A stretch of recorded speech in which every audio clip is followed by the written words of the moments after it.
میں کالج سے نکلنے والی تھی کہ ایک لڑکا آیا اور کہنے لگا پلیز میری بہن بن جاؤ، میری کوئی بہن نہیں ہے۔ اس کے بے حد اصرار کرنے پر میں نے کہا ٹھیک ہے، آج سے آپ میرے بھائی ہو۔ وہ میری ہی کلاس میں پڑھتا تھا، ویسے تو وہ شریف لڑکا لگتا تھا، وہ میری بہت عزت کرتا اور میں بھی دل سے عزت کرتی تھی۔ 3 مہینے بہت اچھے گزرے، پھر کالج سے چھٹیاں ہو گئیں۔ وہ مجھے کبھی کبھی میسج کرتا کہ بہن کیسی ہو، میں اسے رپلائی کرتی تھی۔ ایک دن اس نے مجھے میسج کیا کہ مجھے آپ اپنی پکچر دیں۔ میں نے حیران ہو کر کہا کہ آپ کیوں مانگ رہے ہو؟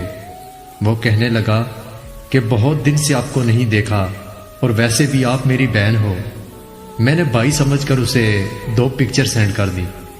پھر 5 دن تک اس نے کوئی میسج نہیں کیا۔ ایک دن میں نے اسے میسج کیا اور پوچھا کہ بھائی خیریت ہے، آپ ٹھیک ہیں؟ آپ کا کوئی میسج نہیں آیا تو میں نے سوچا بھائی کا پوچھ لو۔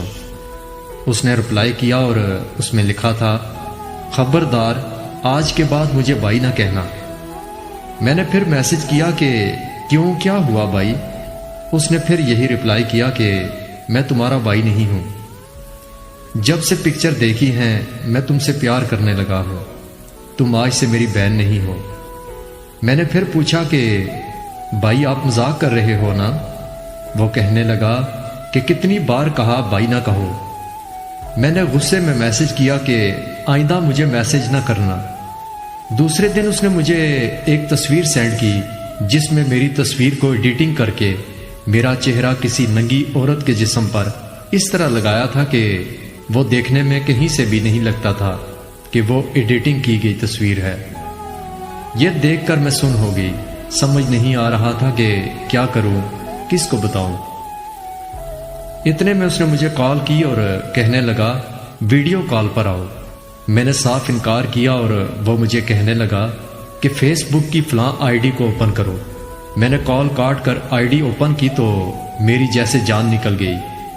وہاں ڈی پی میں موجود اس نے میری وہی ایڈیٹنگ کی گئی تصویر لگائی تھی۔ میں نے فوراً اسے کال کی اور کہا تمہیں واسطہ ہے یہ ڈیلیٹ کرو، تم جو کہو گے میں کروں گی، مگر اس طرح میری عزت نیلام نہ کرو۔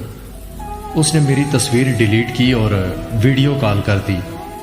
میں نے کال پک کی اور خاموش بیٹھی دیکھتی رہی۔ وہ کہنے لگا اپنا دوپٹہ ہٹاؤ۔ یہ سنتے ہی میں نے کال کاٹ دی اور رونے لگ گئی کہ کیسے بھائی بن کر وہ میری عزت نیلام کر رہا تھا۔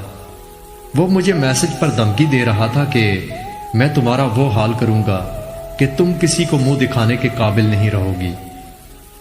رات کو میں جانماز پر بیٹھی رو رو کر اللہ سے دعا کر رہی تھی کہ میری عزت کو بچا لے۔ یا اللہ میری اتنی چھوٹی غلطی کی اتنی بڑی سزا نہ دے۔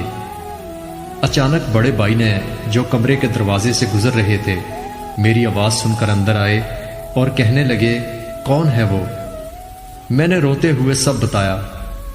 بھائی نے تسلی دی اور کہا کہ میں ابھی اس کو سنبھال لیتا ہوں۔ یہ کہہ کر وہ گھر سے باہر چلے گئے۔ مجھے نہیں پتا اس معاملے کو بھائی نے کیسے سنبھالا تھا، مگر اس دن کے بعد مجھے اس کا کوئی میسج یا کال نہیں آئی۔